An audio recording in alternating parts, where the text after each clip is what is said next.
అందం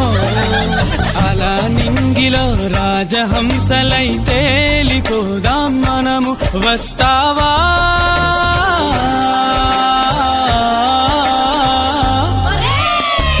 కులవద్దు మతవద్దును వస్తేనే అస్కావా సొమ్ముతో సోకుతోను ఇట్టాగే వస్తావా